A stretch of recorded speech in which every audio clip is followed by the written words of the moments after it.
Di grup Facebook Raja Galbay ada yang posting seperti ini, ya. Tiap hari berjuang dengan teroran, dengar suara motor dikit parno. Ya, dikira DC lapangan mau datang gitu ya. Pengen move on dari rumah itu, pengen keluar gitu ya, pengen pindah gitu ya, tetapi keuangan belum stabil, belum pulih, ditambah teroran sana sini. Semoga diberi kekuatan ya Rob. Saya tahu pasti di luar sana ada yang galbanya ratusan juta. Ini saya galbay puluhan juta, tiap hari berasa cemas. Gitu ya. Ada yang seperti ini, ya galbay puluhan juta tiap hari cemas gitu. Lalu kita scroll lagi ke bawah gitu ya, scroll lagi ke bawah tuh, banyak sekali ya postingannya gitu. Nah ini ada lagi ya, 24 Maret gitu kan ya, ini satu aplikasinya sudah 31 juta gitu ya kan, ditambah 18 juta dari kredit pintar gitu, tambah 31, tambah 9 juta, tambah waduh 7, 8, tambah berapa ini, 11 juta, 12 jutaan gitu kan. Lalu ini tambah lagi ini 9 juta gitu. Jadi memang berbeda-beda guys. Ya kan, ada yang, coba kita lihat di sini dulu ya. Adakah yang lebih besar nominal dari saya? Gitu. Ini yang APK oranye dan merah belum saya screenshot. Wow, belum di screenshot, masih ada lagi gitu ya. OTW galbay semuanya karena sudah nyerah, capek, harta benda habis, hutang di saudara menumpuk. Temenin and support saya teman-teman, sharing dong pengalaman kalian, ada yang samaan APK-nya kayak saya, khususnya area Jatim. Thanks. Nah, NB, saya perempuan yang komentar di sini pasti manggil saya bang. Apakah saya ganteng? Oh iya. Apakah mayoritas para galbayer itu laki? Kalau perempuan kayak saya di grup sini apa langka ya? Nah, ada yang santai saja gitu kan. Ada yang aduh, yang gimana nih? Tapi semua orang itu mencari apakah ada yang lebih besar nominalnya dari Anda, dari dirinya gitu ya. Jawabannya adalah pating tlek-tek. Anda tahu pating tlek-tek? Pating tlek-tek itu berceceran ibaratnya ya. Di mana-mana semua orang itu galbay lebih besar daripada Anda. Ya. Dan kabar gembiranya apa? Anda galbaynya dipinjol, bukan galbay di bank yang jaminannya itu rumahnya ya.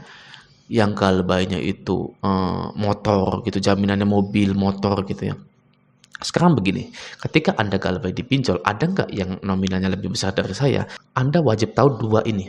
Yang pertama, apakah Anda akan dipenjara? Jawabannya tidak. Oke, Anda tidak akan dipenjara. Yang kedua adalah, apakah ada yang lebih besar nominalnya daripada saya? Banyak. Ya, Anda silakan ke bank, BRI, BCA, dan lain-lain. Itu banyak rumah dilelang. Ya. Nah, beruntungnya Anda itu galbay dipinjol. Karena apa? Karena tidak ada gunanya. Bayangkan orang yang punya hutang 500 juta, rumah satu-satunya nggak bisa nyicil. Ya, mau gimana? Ya, rumah disita. Pak, keluar Pak. Ya kan, udah misalkan tua lagi orangnya gitu kan ya. Coba Anda bayangkan seperti itu. Ya, jadi malahan kita harus bersyukur karena kita itu galbay dipinjol. Oke ya.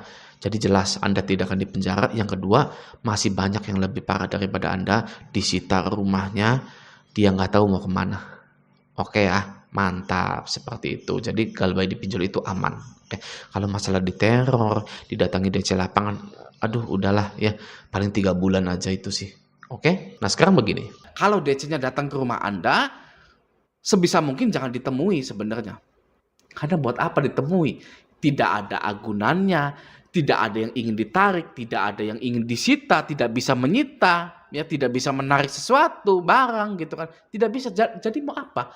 Nemui DC pinjol, mau say hi, oh iya saya nggak bisa nih, ya bayar gitu kan. Ya jadi masih mending tidak perlu menemui DC lapangan sebenarnya. Ya tapi kalau Anda ingin sekali-kali nyoba merasakan gitu ya, ingin menaikkan adrenalin gitu ya, ya temui saja, ya bilang saja, aduh mas nggak ada uang, sorry ya, saya lagi nggak kerja gitu. Kalau kerja saya nggak akan ada di rumah seperti ini gitu ya. Nah yang lain saja mas silakan gitu ya. Gitu pasang ya muka sangarnya gitu nggak apa-apa. Ya karena pinjol itu alatnya adalah rasa takut. Siapa yang takut dia yang akan hancur. Ya siapa yang takut dia akan kalah. Ya jadi berani-beranian saja gitu loh ya. Kita sudah mengetahui pinjol itu ya apa, kita galbay di pinjol itu tidak bisa masuk penjara, ya sudah. Ya berani-beranian saja. Gitu ya, asalkan jangan memakai kekerasan. gitu. Jangan duluan gitu ya. Tapi kalau DC-nya duluan kekerasan ya wajib dibalas. Ya wajib dilaporkan juga, rekam. Ya gitu ya, santai saja gitu. Sebenarnya penagihan DC pinjol itu ya tidak seseram yang dibayangkan oleh Anda itu. Gitu. Apa yang diceritakan oleh DC WA itu enggak seseram itu sebenarnya. Gitu. Oke. Nah, yang ketiga ini hal yang krusial juga ya. Jika pinjol telepon kantor Anda. Nah, ini ada beberapa langkah yang bisa Anda lakukan. Oke. Anda bisa membujuk untuk yang menerima telepon kantor itu, kalau ada dari pinjol telepon ke sini, tolong bilang tidak ada karyawan yang namanya saya di perusahaan ini. Saya mohon bantuannya sekali ini saja. Ya Pak, Bu, gitu. Karena jika bilang ada saya di sini, kantor ini akan terus-terusan diteror. Gitu loh ya. Ya lu sih utang dipinjol. Iya Pak, saya minta bantuannya sekali ini saja gitu ya. Kalau ada yang telepon, jangan bilang ada yang namanya saya di sini. Kalau bilang ya ada saya di sini, ini kantor akan terus-terusan diteror ya. Sedangkan gajian masih jauh ya. Sedangkan saya itu ya pengen nyicil. Ya tenang saja, saya tanggung jawab kok. Saya bayar kok gitu. Saya mau nyicil gitu kan ya. Padahal Andanya stay galbay. Gitu enggak apa-apa, bilang seperti itu saja. Karena HRD ingin mendengar Anda itu bertanggung jawab. Gitu ya. Iya Pak, akan saya cicil Pak. Ya gitu, tapi mohon bantuannya kalau ada yang telepon dari pinjol menanyakan saya, bilang tidak ada. Gitu. Nah, pinjol itu pasti akan berhenti neror kantor Anda setelah 2 bulan. Atau paling satu bulan saja sebenarnya. Lalu Anda ya baik-baik dengan penerima telepon di kantor Anda itu. Ya belikan makanan apa, belikan minuman apa pas gajian gitu ya.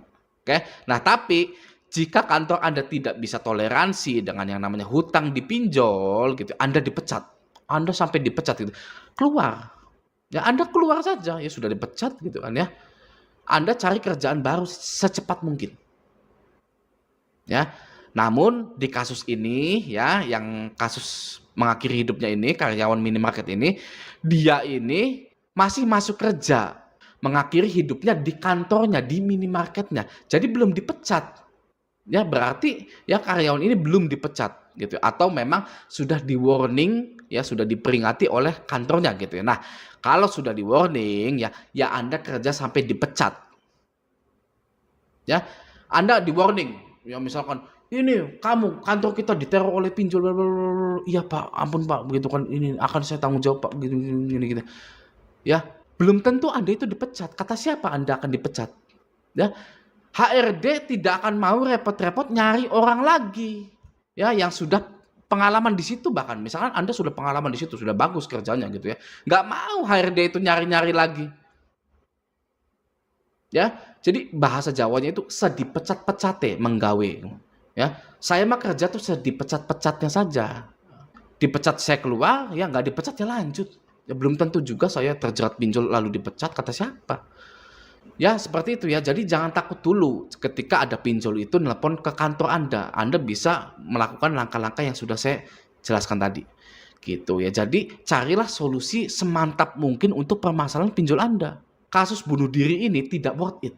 Tidak sepadan gitu ya. Jangan nambah-nambah permasalahan. Sudah nggak mampu bayar di pinjol, ya sudah gagal bayarkan saja. Ya, jangan ditambah mengakhiri hidup.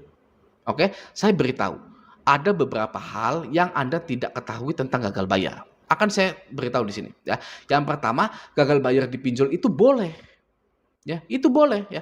Karena tidak ada undang-undangnya yang mengatur atau yang berbunyi seorang nasabah wajib membayar hutang di pinjol. Itu tidak ada undang-undang seperti itu. Ya. Dan juga bahkan aturan OJK itu tidak ada yang mengatur dan mengatakan bahwa nasabah pinjaman online wajib membayar pinjol. Itu tidak ada. Ya. Jadi apakah gagal bayar pinjol itu boleh? Boleh, jelas. Karena tidak ada undang-undangnya, tidak ada aturannya. Ya, Anda sudah tidak kuat lagi bayar pinjol. Anda wajib memprioritaskan kebutuhan Anda terlebih dahulu. Nggak usah mikirin pinjol. Bagaimana Bang dengan pinjol? Apakah digalbaikan saja? Perusahaan pinjol itu perusahaan yang sudah tahu resiko akan keterlambatan pembayaran dari nasabah-nasabahnya. Ya, dan juga perusahaan pinjol itu sudah di-cover oleh asuransi. Oke, jangan pernah merasa kasihan dengan yang namanya perusahaan pinjol. Nggak usah, aduh, kasihan ya, kita ngerasa bersalah gitu ya. Jangan juga menganggap ya karena Anda gagal bayar maka Anda itu adalah orang yang jahat. Ya, pinjol adalah orang yang baik karena sudah memberikan uang kepada saya, namun saya gagal bayar gitu. Pasti ada orang yang seperti itu. Nah, jangan pernah merasa bersalah, jangan pernah merasa Anda itu adalah orang yang jahat. Ya. Kenapa? Karena semua ini hanyalah bisnis belaka. Tidak ada yang baik, tidak ada yang jahat. Pinjol sudah tahu resiko gagal bayar. Maka dari itu, sekali lagi untuk menyelamatkan diri Anda, tidak ada undang-undangnya dan tidak ada aturan resmi dari OJK yang menyatakan nasabah pinjol wajib membayar pinjolnya. Oke, selanjutnya tidak ada aturan OJK yang menyebutkan bahwa Anda wajib membalas penagihan dari DC pinjol. Itu tidak ada juga. Ya, jadi segala hal tentang mengabaikan DC, ganti nomor, blokir nomor DC yang nagih, ya itu sangat boleh sekali. Karena tidak ada hukumnya. Ya, banyak nasabah pinjol yang melupakan tentang hak-haknya. Handphone itu ya hak kita, ya. Mau saya ganti nomor, mau saya buang HP-nya, mau saya ganti WA-nya, ya itu hak kita. Ya, karena itu properti milik saya. Saya beli properti itu, HP itu. Ya, dan saya pun tidak melanggar apapun karena tidak ada undang-undangnya yang mengatur bahwa saya harus meladeni DC. Gitu. Oke. Jadi sekali lagi jangan pernah termakan doktrinan dari DC pinjol. Oke, semoga video ini bermanfaat. Sampai jumpa di video selanjutnya.